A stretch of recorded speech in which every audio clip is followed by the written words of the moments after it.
Good morning, everyone. Welcome to the Early Edge. My name is Sia Nejad, otherwise known as the Counselor of Cash, and this show is brought to you by BetMGM. Make it legendary. I got to tell you, we've got a legendary matchup for the Super Bowl, but a legendary recap screen as well. Before I bring in the stars of the show, wow. Just a lot of picks. Don't forget, we had that Sunday morning show. I go 3 out of 4. The SportsLine picks go 4 out of 5. Let's see. Brinson goes 2 out of 4. Chip hits his play. Long story short, we go 15 wins and 8 losses. Really love that. Larry Hartstein hitting his pick. Mike McClure goes 1 for 2. I mean, just take a look. Breathe it in. A really good weekend. Some really awesome football matchups and some really awesome cappers on the show. Let's bring in the stars of the show because we're one short, kind of. Buckets is still over in Europe. He's got a little video to show us. He's got a couple of picks on the show. But right now, we've got Propstarz and we've got Mike McClure. And Mike, I'm going to start with you. We've got a Super Bowl matchup. The line, I think, opened in that 3.5 range. We're talking Patriots and Seahawks, bumped up to 4.5, 5, now settling in that 4.5 range. Your reaction to the line, Mike? I mostly agree with it, without making any sort of manual adjustments. And I will make manual adjustments at this point. I think I'd have it very close to a 24-20 kind of score is essentially where the sim's going to be on it. So it'd be a slight underlean at this particular point. The Seahawks look incredible. And it really comes down to how well that offense is going to play with Sam Darnold. If he plays like that, they should probably be closer to a 6.5 point favorite in this game. The Patriots, it'll be interesting to see if people, knock them for the performance against the Denver team. Look, Denver is a legit defense and a very difficult place to play. Seattle is obviously very much the same defensively. So I mostly agree with the movement. I certainly understand why it's got gobbled up on the other side of the 4. At 3.5. I think if we see any sort of Patriots love and Patriots action, it would settle at 4. I do not expect it to go back to 3.5 at any point before kickoff. Propstars, your reaction to anything yesterday in terms of the AFC and NFC championship game, and what do you think of this line? I know you're looking really for player props over the next couple of weeks, but this 4.5 point line, 46 point total. Any thoughts here? Yeah, very interesting line. I mean, first and foremost, extremely impressive performance by the Seahawks, particularly their offense. Clint Kubiak called just an unbelievable game. Was very impressed start to finish with the way that Jackson Smith-Njigba was schemed open, and just got to hand it to the Seahawks offense. Did not think they'd be able to keep up with the Rams in a shootout, and they proved more than game. So very impressed with Seattle as far as New England is concerned. Their defense that continues to really be the standout there, despite Drake May being an MVP, one of the 2 betting favorites. It's been New England's defense that has really been the difference in the playoffs. So just hoping for another competitive matchup. I already have a prop from this game that I hammered last night, and I'll obviously discuss at length over the course of this show. So typically I don't have very much action, especially in the Super Bowl, but there's a prop that I already love that I think is worth getting on quickly. Well, SportsLine members, I guess, would have gotten it last night, but good news for everybody watching the Early Edge right now. You're going to get that in short time on this show. I will say this, as much as we're crediting Sam Darnold and the offense and Clint Kubiak, and credit deserved there, I thought the defense, particularly the red zone defense, was really good for Seattle. I thought they had Stafford and company and even McVay kind of confused, particularly on that last drive when it looked like the Rams were going to score and take the lead, and just, a couple interesting defensive plays, schemes really led to them coming up empty-handed, and that ended up being the game. So really credit to both sides of the ball for the Seattle Seahawks. All right, let's get to some picks. If you have questions about the Super Bowl, go ahead and put them in the chat. If you have NBA questions, we've got a couple NBA guys in here, maybe some early PGA questions, let us know. We do have 2 NBA SportsLine picks, which we'll get to in a second. But Mike, let's kick things off with the Australian Open. You've got a tennis pick. Talk to us. Yeah, 2-leg moneyline parlay. I know it's very popular. A lot of people like to do that, betting tennis. I don't always recommend it, as many know. I I think it's appropriate in this spot, though. I'm going to back Alexander Zverev and Novak Djokovic, two big names to advance to the next round. Now, this will take place over the next 2 days. You won't get to cash all of it tonight. The Zverev match is tonight. Now, the Zverev match is very interesting here. Playing the young American teen. Teen just took out Medvedev in a relatively surprising fashion. However, I'm not sure that he's going to be able to continue that level once again in this particular spot. Certainly the biggest match of his career at this point in a Grand Slam. Zverev is someone who's been in these particular spots, though, and has the experience and has the raw power, which is what I really worry about on the other side. So I think there's a little bit of value on the Zverev side. And then the Djokovic side is really fascinating to me just because of the time on court. When you talk about a Grand Slam tournament like this, you have to be concerned with time on court overall, as it is grueling to play match after match, particularly at the Australian Open in the heat. That is something that you have to always account for. When you look at Djokovic at this point in his career, this is one of his last opportunities to grab another Grand Slam victory, essentially pushing 40 years old out there. Just incredible what he's doing. But why I like it here, he's won 3 matches, all in straight sets heading up to this point, and then had the good fortune of a walkover victory. Did not have to play his last match heading into this. Some players you would be worried about, not being on the court there. Not Novak Djokovic at this point. He's certainly proven that he can handle that throughout his career. The number one thing that is against him at this point is his body. It's father time, giving him the low time on court, the free walkover into the next round. It's going to be a grinding match with Musetti, who is a fantastic player. But I think there's a little bit of value on Novak's side of this as well. So I like to pair them together. I know I'm going to get questions. Should we throw Alcaraz in it? Look, I think Alcaraz is very clearly going to win his match, and it's generally not the best idea to always stack those in there, though. When you're parlaying things like this, you want to look for spots where you truly believe you have an edge on that line and sort of stack those edges together. I don't think that you have an edge on the Alcaraz money line. I think that everyone knows he's supposed to win and should win, and you're essentially paying the tax. So you're taking what I believe is the plus EV parlay and making it minus EV overall by adding that leg that feels like free money that should absolutely win.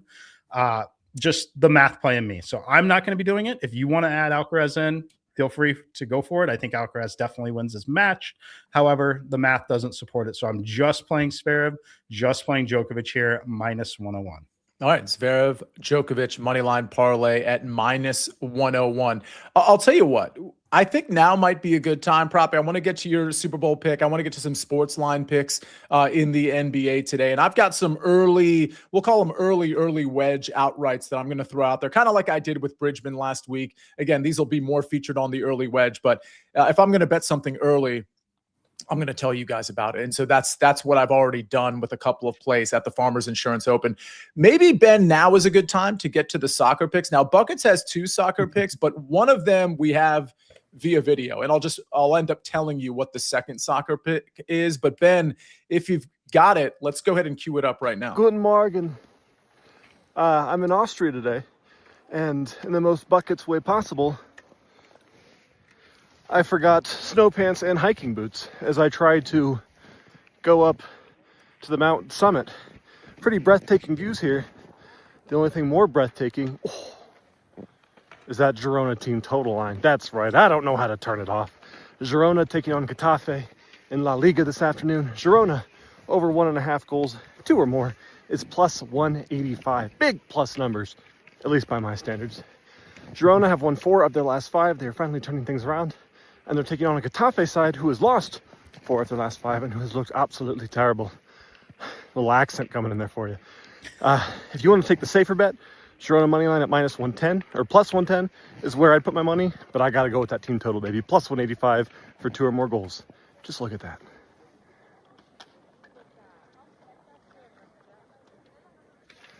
I mean, that was beautiful, but Mike, I was kind of distracted. I felt like Bucket's cardio needs to get in good order here. Yeah. I mean, maybe it's the lack of the hiking boots. I don't know. Definitely. I don't think we're the only ones questioning the cardio. It's a good thing he is capping, I guess, soccer. I mean, I don't know. I feel like a soccer capper should have a little better cardio than that. I mean, oxygen is thin at elevation. It is. that out. It's also worth pointing out that he was Pirate Buckets initially. That was even before the whole accent came in as well. So interesting to see all these different, iterations of Buckets. Apparently, he's got a Pirate Jack Sparrow accent when he's over. I think what it was I get the altitude. We're getting all those comments there, the altitude, of course, the altitude, but when he was out of breath, like he was so calm and out of breath. It wasn't like a out of breath, a lot of energy given the take. It was just like, I've been sitting here, I've been enjoying a morning coffee, but I'm out of breath. That was why it was weird. Yeah, but it's totally I love it. I love Buckets. I love the videos. He's probably freezing. There's probably a lot of altitude.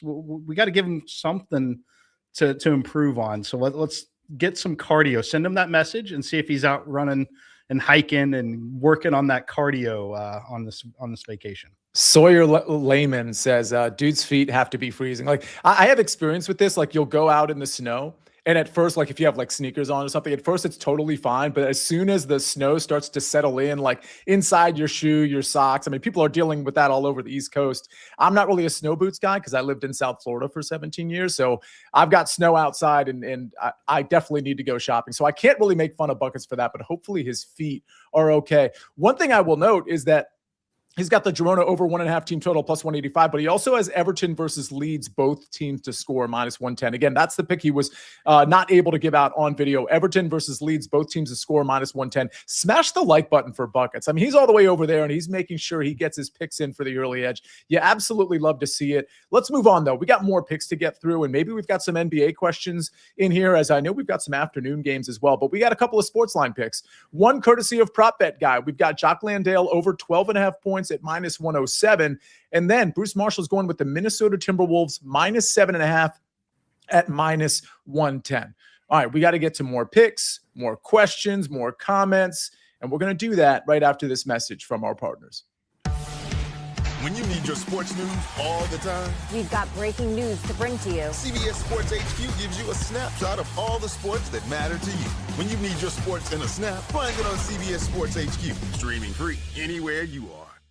We're back on the early edge, brought to you by BetMGM. Make it legendary. Propstarz, you're legendary, and you've got a pick that you've already put out on SportsLine as of last night. Again, if you're a SportsLine member, you got the best number on Kenneth Walker, not just 12 hours ago, but also about a week ago when Propstarz put that rushing and receiving line at under 114.5. Again, if you're a SportsLine member, you get the picks as soon as Propstarz makes them. So Proppy, last night you looked at the lines and you decided I'm going in on Kenneth Walker again. Indeed, and we needed that number from yesterday because Kenneth Walker finished with 104 at one point in the game. He had 114 combined rushing and receiving yards. As we see on screen, these are two tickets of mine. So Kenneth Walker, prior to his last carry, had a combined 114 rushing and receiving yards. On his final carry, he went for -3 yards to finish with 111 yards. As you can see, I personally had 111.5 yards. So we often talk about bad beats. Was a very lucky outcome for me that I will be very grateful for. But yeah, going right back to the Kenneth Walker well here, I'm going to isolate the rushing total and attack this. Already have some movement in our favor, going under 78.5 yards for Kenneth Walker.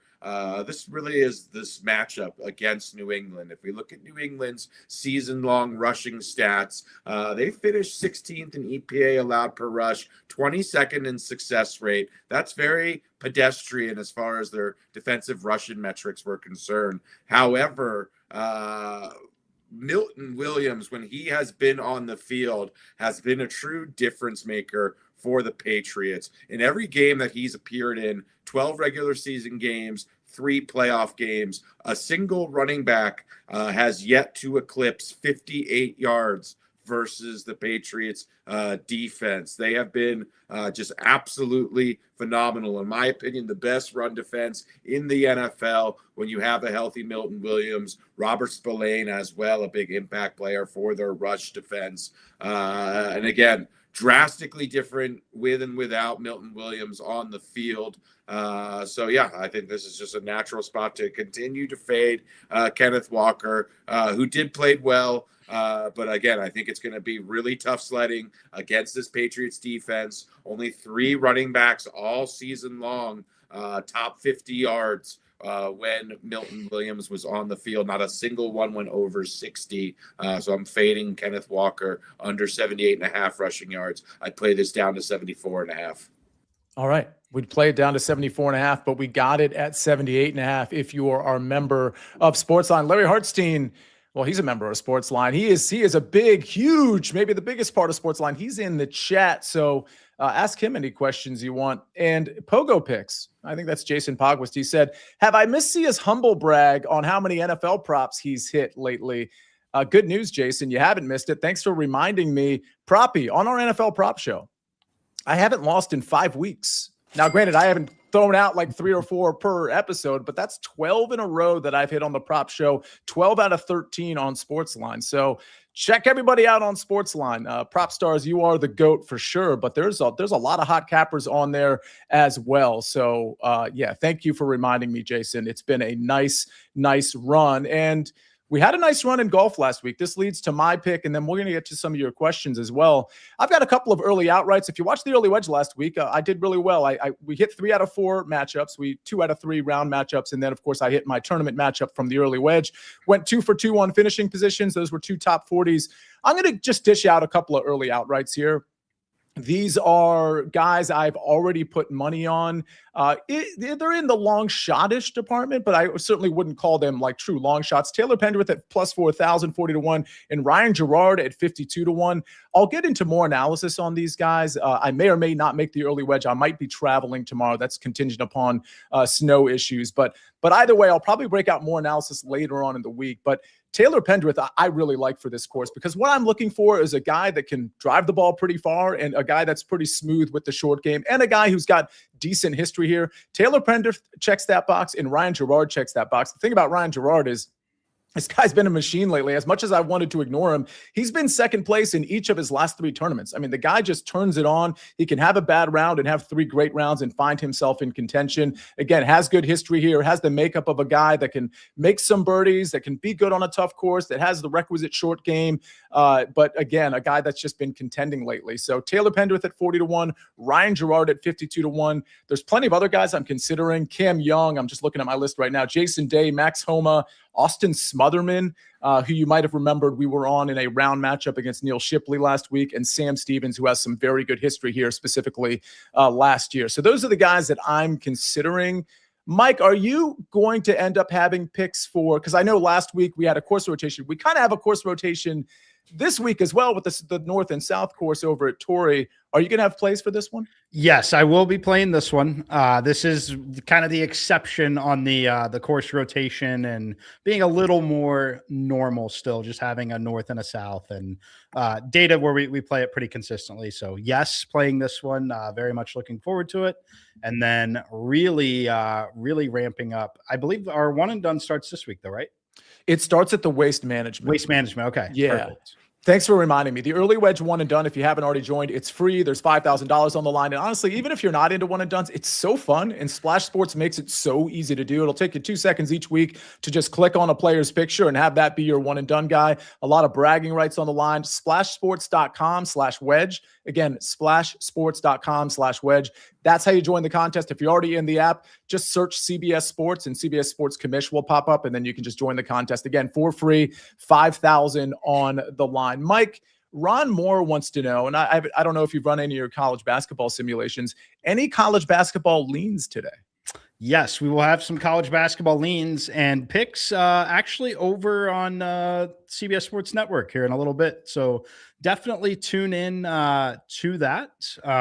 As far as games, which game did he ask about? I'm sorry, I'm looking for the chat. He didn't really. I saw someone else was asking about a specific game. There's a couple big games, obviously Louisville and Duke, Arizona, BYU, two big ones there. I like the Arizona side on the road, and Louisville Duke. We will talk about that more on CBS Sports Network. But no, I have not run the full slate yet. That will happen after the show's over. Proppy, you and Mike will be joining me, among others, on CBS Sports Network today at 12 o'clock for the expanded early edge edition. Anything in the NBA, like people are asking, there's a couple of day games. A couple people have pointed out Donovan Mitchell assists for some reason. Again, I don't know, but it looks like a couple of people seem to be on that. Proppy, anything jumping out to you, whether it's against the spread or a total, or maybe somebody to maybe hone in on from a prop standpoint?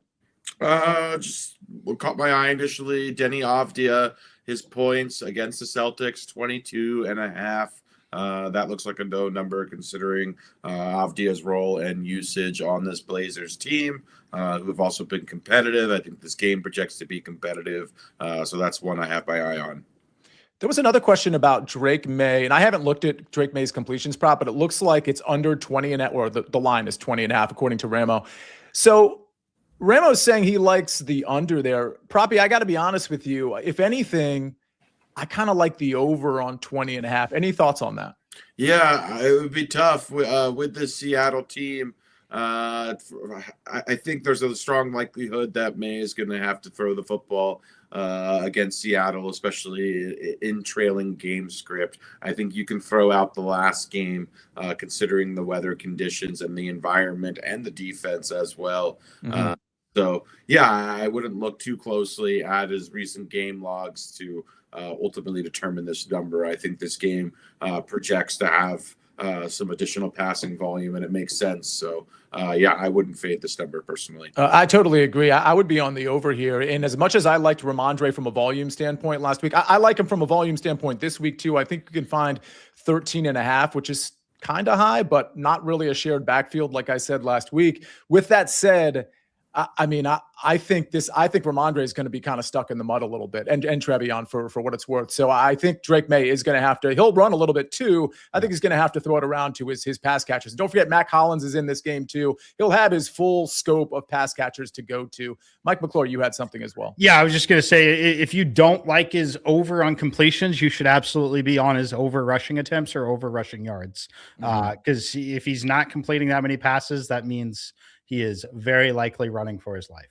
Yeah. I don't see the scenario that he's not completing this or approaching it because Ramondre and Trevion are just running wild. And that's why, I think that it's very likely the only reason he doesn't get here is because he's running for his life and has had some success doing it. Proppy, you had something too.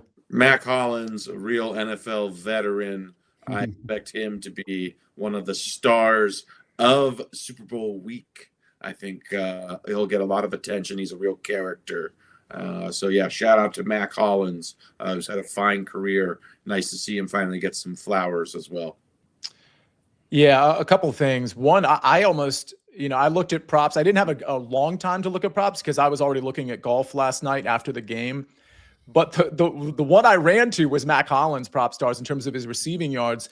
It wasn't in a spot where, and it might have changed because I didn't look this morning, but it was in the high 20s, which I didn't mind. It was in the mid to high 20s, and I didn't mind that. I was going to put it in. I just thought I'd wait a little bit. I do think that's probably in a position now because I think people will want to bet that prop. It's probably in a position now where I'll probably just end up staying away. Any thoughts, though, Proppy, early on the receiver? Because what's interesting about the New England receivers is that all the props are low because Drake May has so many pass catchers to go to. I know you haven't broken this game down yet, but is there anybody that comes to mind? Is it Mac Hollins in terms of maybe taking an over? I like Mac Hollins. I really like Kayshon Boutte as well. Those were not optimal conditions to throw the football down the field, coupled with the fact the teeth of the Denver defense is their boundary corner. Obviously, the reigning defensive player of the year operates there.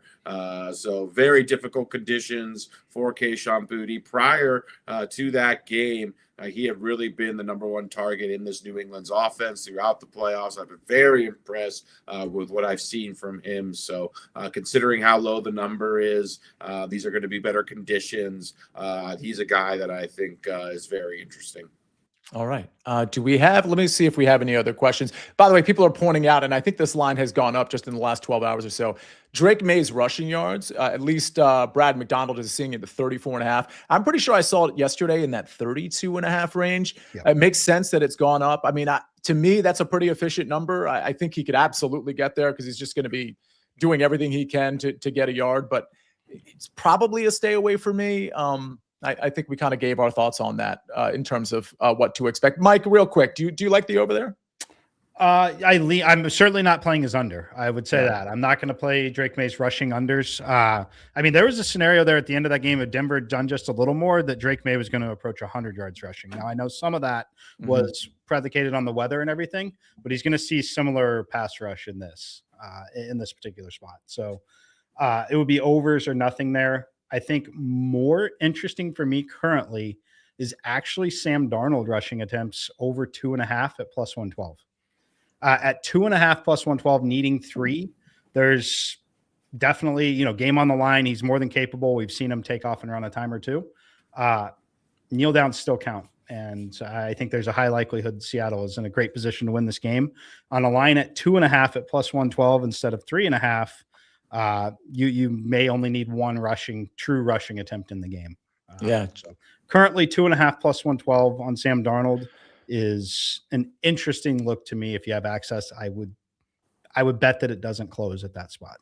Yeah, Jen, as you were giving that take, was pointing out kneel downs and Gipper's picks as well. So that's interesting. I don't know. I don't know what to think about this game, actually, in terms of who's going to win and the spread. I mean, I do think Seattle's going to win, but I think the Patriots, particularly on defense, may have a little bit more to offer than the Rams did yesterday in terms of really kind of mixing things up for Sam Darnold. I thought he had a little bit more time than the Rams would have wanted. And I think they could have taken a few more risks to get him maybe off his first read. Like once he was able to go through his progressions a lot yesterday. And I think that really helped him out. Go ahead, Proppy. And I would add to that, the Sam Darnold throughout his career has really struggled when they've been able to disrupt the clean pocket. That was the case when these teams met back in week 16, I believe it was, where Darnold threw 4 interceptions, had one of his worst career performances. New England, in my opinion, will be able to have success against the Seattle offensive line and disrupt Sam Darnold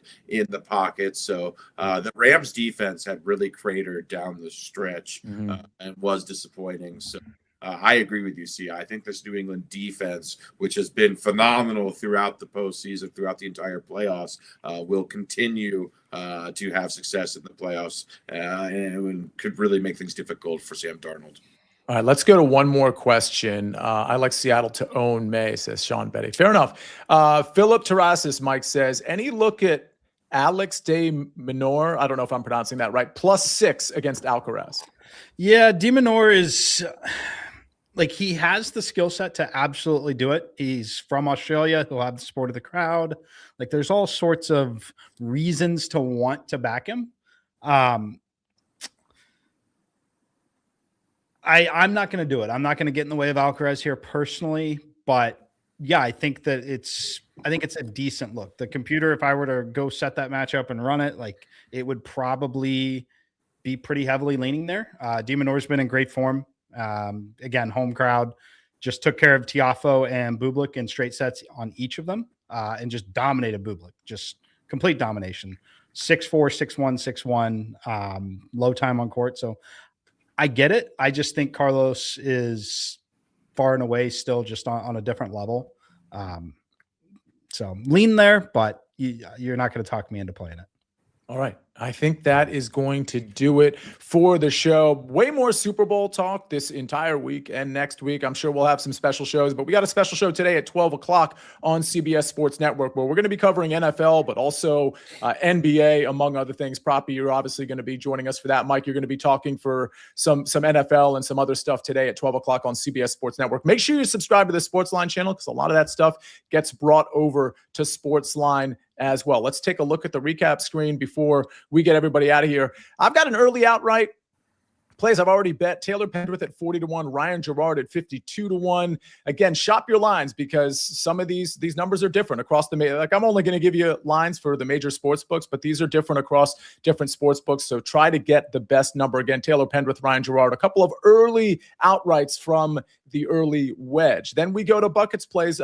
They got Girona over 1.5 team total at plus 185. And then Everton versus Leeds, both teams to score minus 110. We go to tennis, Zverev versus Djokovic, moneyline parlay minus 101. And then finally, we go to Kenneth Walker under 78.5 rushing yards minus 115 for the Super Bowl. Propstarz getting the early look there. And again, if you remember SportsLine, you got that last night when Proppy put it in. But if you're watching the early edge, you got it just now, which is totally fine too, because we want everybody to watch the early edge, even if you're not a SportsLine member or listen to the early edge. Go ahead and rate and review it as well. Jock Landale over 12.5 points, minus 107. That one courtesy of Prop Bet Guy. And Bruce Marshall with the side. Minnesota Timberwolves minus 7.5 at minus 110. Wow, what a show. It's just the three of us, but well, 3 plus kind of one. And of course, we got Ben on the 1s and 2s and 3s and 4s as well, helping us out. Really appreciate the chat. We've got a lot coming because, I mean, we got the Super Bowl in a couple of weeks, but Proppy Mike, we're going to be turning the page to really fully, you guys are at least, to the NBA, to college basketball. Next thing you know, we're going to have Sniper and Amags here to talk MLB. So there's just a lot going on right now. So make sure you're a part of the experience. Make sure you're subscribed to SportsLine and that you're a member of SportsLine at sportsline.com/join. That'll do it. Have a great Monday, everyone. Stay safe on the slick roads. I speak for most people who have slick roads. And have a great Monday, everybody. We rest our case.